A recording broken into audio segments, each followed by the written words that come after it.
If you want to read a completely accurate, unfiltered history of the Philippines, including the 300 years of Spanish colonization, the ancient Chinese trade routes, and decades of American military occupation, you really shouldn't look in a dusty textbook. Oh, definitely not. Right. You should look at like a 50-cent skewer of street food at 2 in the morning in Manila.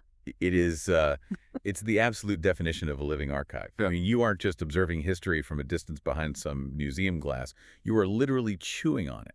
The socioeconomics, the agricultural adaptations, the survival tactics, it's all sizzling right there on a charcoal grill. Welcome to our deep dive. So, the mission today, we are unpacking the incredibly vibrant, resourceful, and deeply diverse world of Filipino cuisine.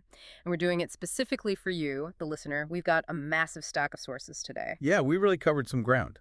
We did. We're pulling from extreme street food tours from Manila to Mindanao, late-night culinary escapades, top 10 lists, and huge recipe databases like Panlasang Pinoy and The Kitchen. We're looking at everything from those chaotic, neon-lit alleyways of Manila to the lush pre-colonial landscapes of Mindanao. And this is really a food culture that rewards deep exploration. Filipino food is arguably Southeast Asia's most underappreciated cuisine on the global stage. Oh, totally. But it is this masterpiece of adaptation. It takes deeply rooted indigenous ingredients and just perfectly weaves them into the centuries of foreign influence. It's essentially a historical map served on a banana leaf. Okay, let's unpack this because the sheer scale and frankly the accessibility of this food culture is staggering. I was watching this one YouTube challenge where a creator attempted to spend $100 entirely on street food in Manila in a single day. That is a lot of money for street food there. Exactly, and he failed miserably. I mean, after eating nonstop from sunrise to midnight, he barely spent $5. Wow, barely $5. Yeah, barely $5. We are talking about massive, heavily marinated skewers of meat and incredibly complex, slow-simmered bowls of soup that literally cost less than 50 cents. That price point really reveals a fundamental truth about the cuisine, you know? It is intensely communal and just relentlessly practical. It's designed from the ground up to feed the masses affordably, but without sacrificing even a fraction of a percent of flavor or complexity. So whether you're listening right now because you want to, I don't know, break out of a rut and spice up your weeknight dinners, or you're just insanely curious about what on earth Remember Me soup is. Which is quite the story, by the way. It really is. This deep dive is going to be your shortcut. We are giving you the insider's understanding of this incredible food culture, and you don't even have to book a 15-hour flight to get it. To really appreciate the extremes we're going to get into later, though, you know, the wild late-night zero-waste eating, we really have to start at the foundation. We have to understand the fundamental mechanics of the Filipino flavor profile. The flavor foundation. And I feel like you simply cannot talk about Filipino food without starting with adobo. No, you really can't. It's widely considered the unofficial national dish. And the best way I can describe how adobo works is that it operates like culinary jazz. Culinary jazz. Okay, expand on that a bit. So there's a standard framework, right? Like a base code. Meat, vinegar, soy sauce, garlic, black peppercorns, and bay leaves. That's the foundation. But every single family across the thousands of islands in the Philippines plays their own improvised solo. Right, they tweak it. Exactly. Some families throw in chunks of potatoes to stretch the meat and soak up that savory broth. Some finish the dish by pulling the chicken out and broiling it so the skin gets perfectly crisp. And depending on where you are, they might add this luxurious, thick coconut milk to the mix. That is a highly accurate way to look at it, actually. The expression is endlessly adaptable, but the core function remains identical. And that function, particularly the heavy reliance on vinegar, is the key to unlocking the whole cuisine. The acid is super important, yeah. Right. Long before the Spanish arrived and slapped the word adobo onto it, which literally just means marinade, indigenous Filipinos were simmering meats in vinegar because before modern refrigeration, acid was a brilliant, necessary preservation technology. It stopped bacteria in its tracks in a hot tropical climate. And that deep historical love for acidity brings us to the real powerhouse of the Filipino kitchen, the power of sour. If you want to understand the true backbone of the Filipino palate, you have to look at a dish called sinigang. Oh, I was reading about this. It's a soup, right? Yes, it is a deeply sour soup, typically utilizing a tamarind base, and it's loaded with water spinach, radish, and rich cuts of pork belly or whole shrimp.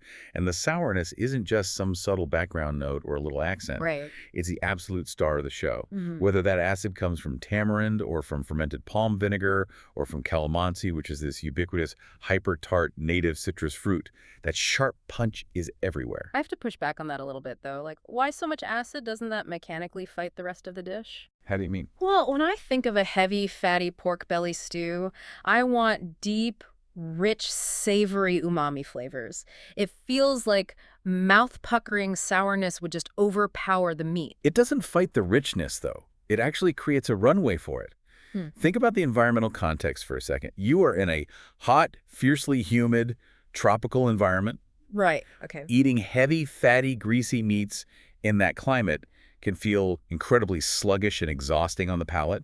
The fat coats your tongue, and after 3 bites, you just experience complete flavor fatigue. I see. Okay, so the acid acts like a windshield wiper for the palate. It comes in, cuts through the grease, and completely resets your taste buds so you're ready for the next heavy bite. Precisely. It is a functional tool. What's fascinating here is how Filipinos utilize this acidity mechanically, especially outside the home. You see it constantly in this street food scene. Oh yeah, the dipping sauces. Exactly.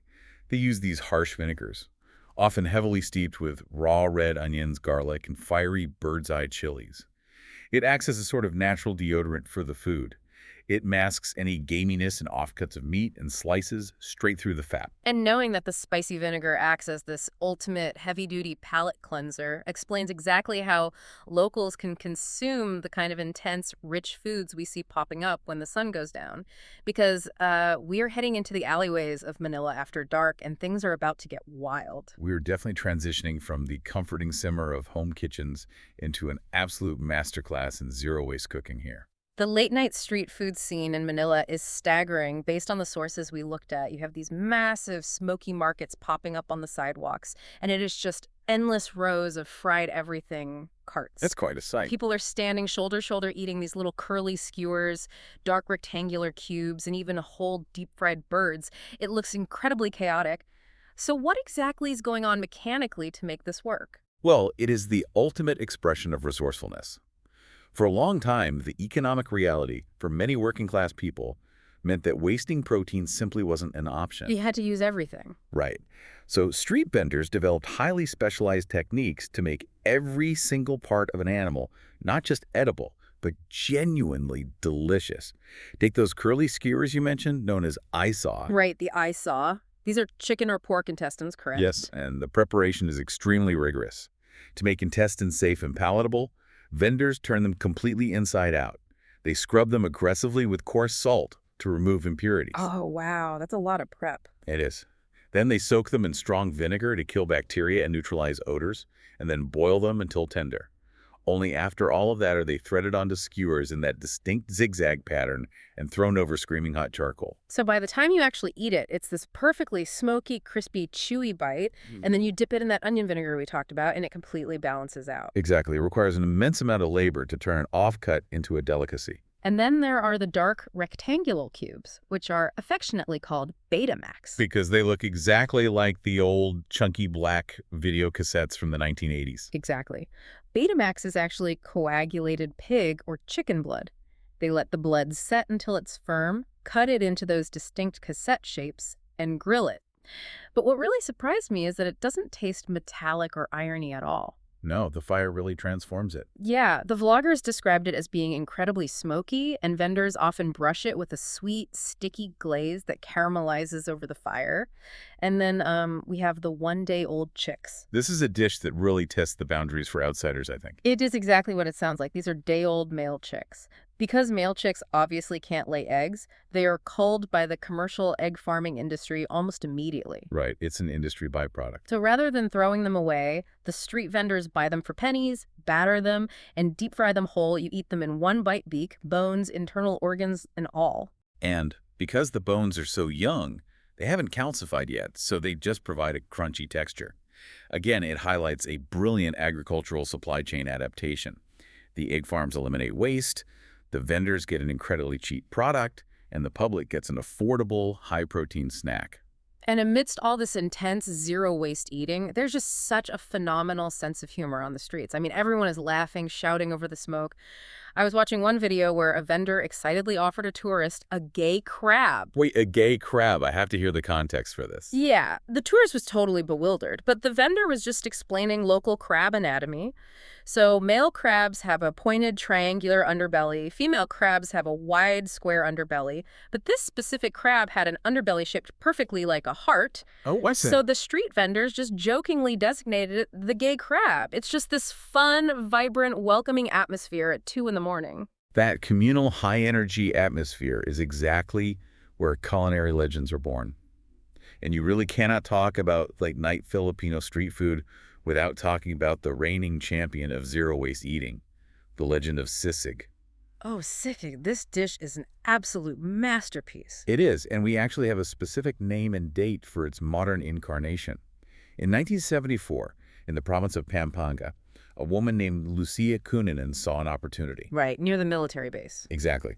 The nearby American military base, Clark Air Base, was purchasing massive amounts of pork for their commissaries, but they were throwing away the pig heads. They just didn't want them. So she took what the Americans considered garbage and completely reinvented it. She bought the pig heads for almost nothing. She boiled the face, the snout, and the ears until they were soft. Then she grilled them over open flames to get a deep char, chopped the meat up finely, and mixed it with chicken liver for richness. Wow. And then she served it on a screaming hot, sizzling cast iron fajita plate, hit it with calamansi citrus, and cracked a raw egg right on top. And because the cast iron is so hot, you take your spoon, mix the raw egg through the sizzling meat, and the residual heat cooks it into this crispy, fatty, creamy, sour, deeply savory hash. It is brilliant. It is nose-to-tail eating perfected decades before high-end Western restaurants started using the term. But here is where the history on the plate gets really interesting. Sisig is a byproduct of Spanish and American influence in the North. But if you want to see how Filipinos solved the problem of balancing rich, heavy foods long before any colonizers ever arrived, we have to look south. Yes, to Mindanao. Right. We are heading to the island of Mindanao, and this is where we see a wildly different indigenous culinary tradition. Mindanao is often referred to as the food basket of the Philippines. Because it is further south and has a strong Islamic heritage, it fiercely resisted Spanish colonization. So the food stayed closer to its roots. Exactly. The culinary traditions here remain largely isolated, meaning they are ancient, distinct, and deeply tied to the local botany. We looked at the Maranao cuisine from the sources, specifically out of Marawi City. And the shift is immediate and jarring in the best way. Instead of the soy sauce and pork that dominates Manila, you are suddenly surrounded by strictly halal meats. A completely different flavor profile. Yeah, you see mountains of yellow turmeric, fresh grated coconut, and this intensely aromatic condiment called palapa. Palapa is the absolute cornerstone of Maranao cooking. It is a deeply savory, spicy paste made by pounding native scallions, sharp ginger, and local chilies until it forms a thick, fragrant base. It's been described in our sources as a Filipino flavor energy drink. It just jolts your palate awake. But it raised a huge question for me. What's that? With all the heavy, rich coconut milk and the intense heat of the palapa, how do they balance the flavors? I mean, we aren't seeing that same heavy reliance on harsh vinegars to act as a windshield wiper down here. That is where the deep pre-colonial botanical knowledge really shines. They use the local flora to manipulate the chemistry of the food. A perfect showcase of this is how they prepare quinoa in northern Mindanao. Okay, quinoa. That's a raw fish dish, right? Yes, it's a raw fish ceviche. Traditionally, it is cooked by tossing the raw fish in coconut vinegar and citrus. But a heavy dose of acid in raw fish can easily upset the stomach. So, to balance the harshness, they utilize the tabon fruit. And the tabon fruit looks wild. It has this hard, woody exterior shell, and when you cut it open, the inside flesh looks almost exactly like a human brain. Visually, it is very strange, and if you attempt to eat it raw, it is intensely bitter and chalky. But the indigenous tribes figured out a chemical secret. Which is mind-blowing to me. Right. When you grate the tabon and squeeze its milky sap directly into the acidic quinoa, a reaction occurs. The sap completely neutralizes the harsh, stinging bite of the vinegar. Furthermore, the sap actually coats the lining of your stomach, preventing any indigestion or bacterial issues from the raw fish. That is literally indigenous food science happening on a wooden cutting board. It transforms a sharp, acidic dish into something perfectly rounded and creamy. It really is brilliant.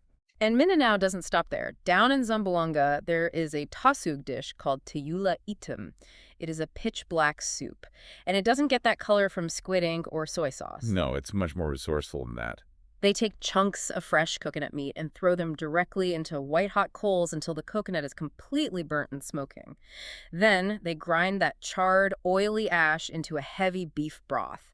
It creates this wildly savory, smoky, spiced soup that looks like midnight. The flavor profile is earthy and deeply complex, completely divorced from the bright, sour profiles of the north. And then there's my personal favorite discovery from the street food tours, hailing from Cagayan de Oro, remember me soup? The infamous Remember Me. This is legendary street lore. It really is. It is this ultra-thick, unctuous soup made by boiling massive chunks of beef fat and heavy tendons for hours upon hours until the broth reduces to the consistency of a sticky porridge. It's very, very heavy. Yeah, and it is famed locally as the absolute ultimate hangover cure.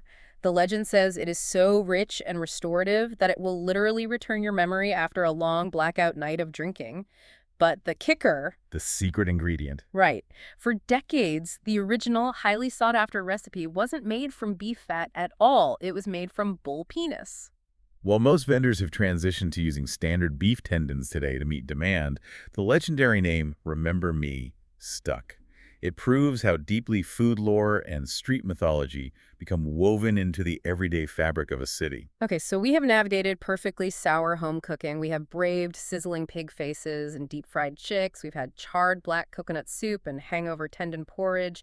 I think you, the listener, deserve a little bit of comfort food right now. A palate cleanser of a different sort, for sure. And the Philippines delivers comfort food with a very unique, decidedly sweet, and beautifully chaotic twist. Here's where it gets really interesting. Let's talk about Filipino spaghetti. This is a dish that frequently bewilders foreigners. But for Filipinos, it is a pure, unfiltered taste of childhood nostalgia. It looks like traditional spaghetti, but the flavor profile is a massive left turn. It is spaghetti noodles, ground beef, aggressively bright red sliced hot dogs, and a thick sauce made primarily out of sweet banana ketchup. It breaks every rule of Italian cooking. Completely. It is sugary, it is savory, and people are absolutely obsessed with it. And that love for unapologetic sweetness naturally extends into their desserts. But Filipino desserts notoriously refuse to follow the traditional Western rules of what a dessert should be. They don't just want a flat, one-dimensional sugar hit. Oh, absolutely. Take Halo Halo. The name literally translates to mix.